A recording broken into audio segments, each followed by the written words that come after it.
Yes. What's your the best memory you have with him? Um, I don't think that I can narrow it to just one. I was having the opportunity to have him as a friend, someone to call my brother, and being able to be called that back, is the greatest memory I can have, that I got to share with somebody. Um, for somebody, I met him originally. We had met back in 2013 at a convention show, and at 2014 is where kind of we started getting familiar with each other, and he started taking notice of me, through social medias and stuff, and we linked up, at a convention, and it was kind of like, who, this guy intrigues me, and we became close over time, hey, come to this convention, and the same opportunity where, I got to meet Francis as well, who was family to me. Um, Over time, our bond started getting tighter and tighter, and where we talk to each other like every other day, or random, 2, 3 o'clock in the morning, we would random text messages, or we would do on these on iPhone, we would do like these emoji messages where you pick an animal face, and when you talk, it kind of talks like an animal.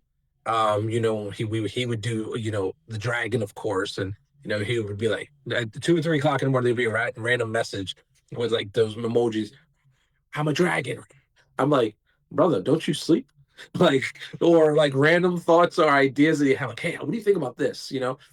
Stuff like that, and every day I had with him was a memory, and it was somebody, who, not because of who he was, the characters that he portrayed, but because the soul that I got to connect to over the years, and to be able to go from strangers to, friends to call each other brother, and mean it. And every time we ended text messages, or calls, we would tell each other, we would love each other as a reminder, for it. It's every memory.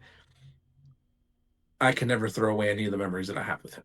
I still go through photos and videos, or every day I'm coming across something random, of when did we take that photo, or, a video that I didn't realize I had, or I still listen to voice notes, of him to, and he's somebody who meant the world to me.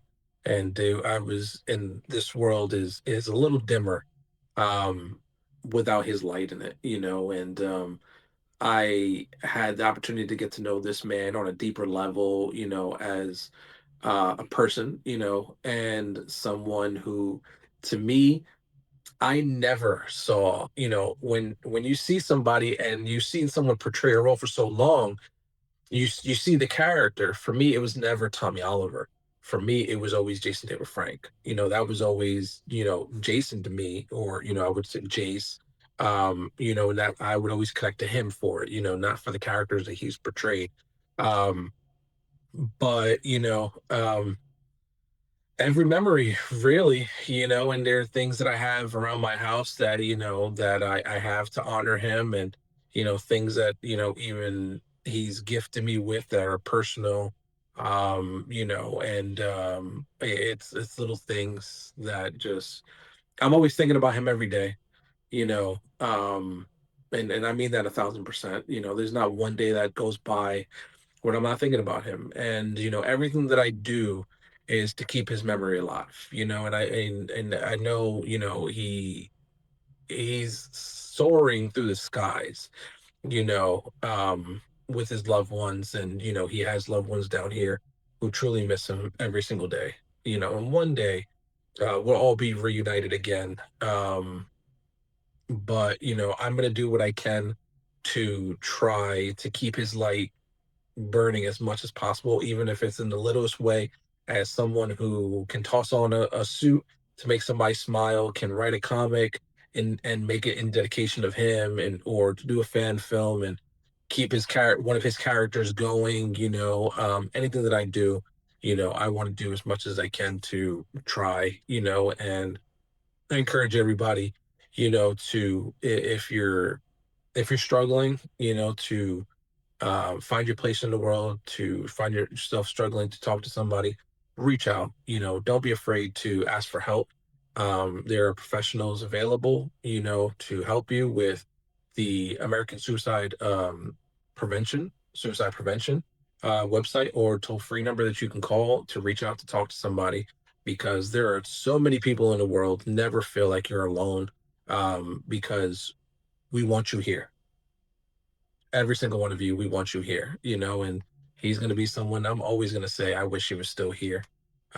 Because it doesn't, we're going on what, 3 years and it still doesn't feel, um, it still doesn't feel real. For me, it still feels like day one, getting that phone call, and, I make sure to, you know, go back and forth, to the cemetery and, pay my respects. And I've been there a couple of times already, that I want to make sure that he knows that, he's never forgotten. And there are always going to be people that are always going to keep him near and dear and close no matter what, for it. So, he's truly missed and he's always going to be a brother of mine, no matter what.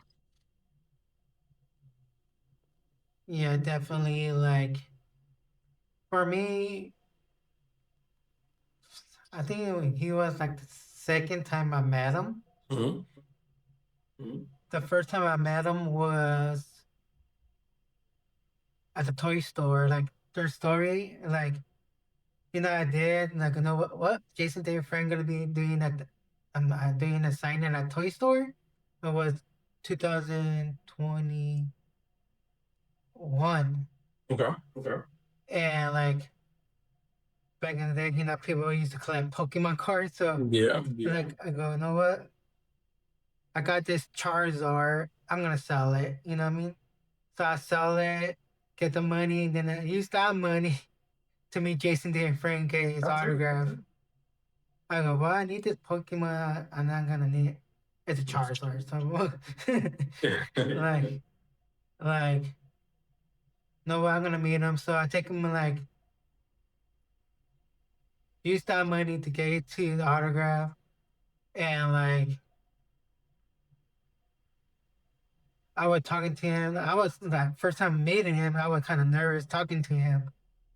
Like, oh my gosh, I'm first time meeting like my favorite ranger, and like I asked him like my cousin. He didn't went with me, but I asked him he's gonna be there Power Morphicon 2022.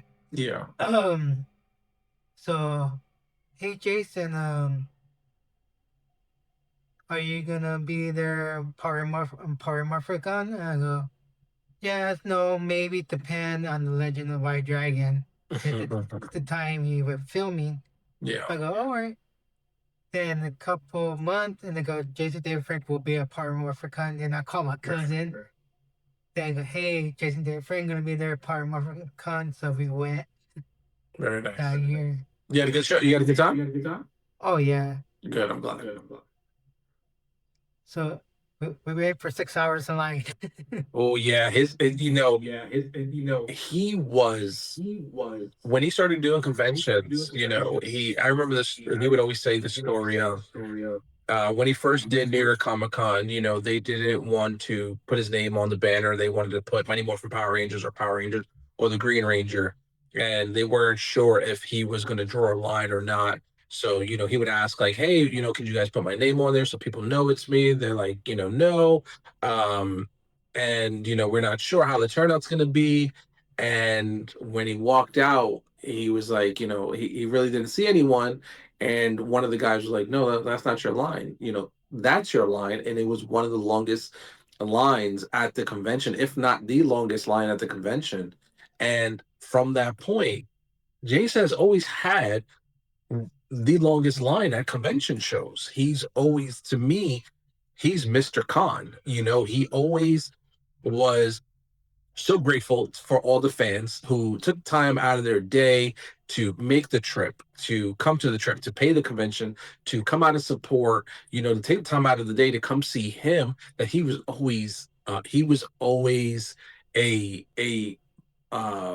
he was always so energetic and he made sure because he wanted to make the time worth it that he would be up on top of the chairs, shouting people's names, going on lives, taking time out of their day to make sure that he gave you his full attention because he wanted to know how much every single one of you guys meant the world to him. And that's why he did conventions so much because he loved the fans. He loved seeing the fans and fans staying so committed to his character and everything that he's done, with the Mind Morphin Life, with the Power Rangers, with Legend of White Dragon, these other projects that he's done over the years, and the skydiving and the iFly and his martial arts and his schools. He was always so grateful for that he always wanted to make sure to give back to his fans. So he always put not just 100 but 110, 120% into his meet and greets and attending conventions because it showed how many people would wait, like yourself, 6 hours or more in line. That he was always,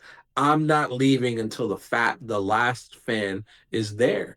And there were times where the convention lights were cut off, and he was still there signing away because he never want anyone to feel like, oh, he ran out of time and now he has to come back tomorrow. Oh, wait, I'm not here tomorrow. Now I'm missing out. And all. He was always there till the last fan standing, which was amazing because the man had a heart of gold. He had a heart of gold, and he always stood committed to his fans, and his fans meant absolutely everything to him. Definitely, because I come into his life, I Mhm, feel like a good energy mhm, mhm.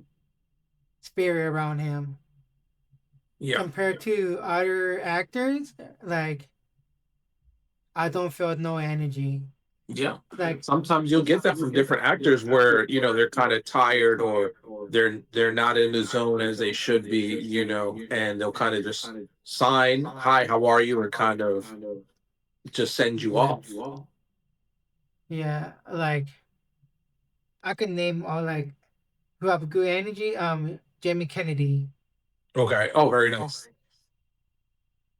and he have a nice positive energy towards his fan. Mhm, And mhm. Matt Diller, Oh, that's awesome. because he has a huge line, Yeah. like all around. Like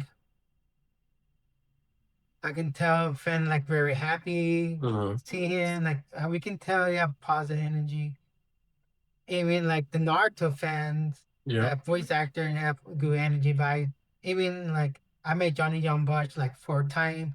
Mhm. He have a good energy vibe. Nice.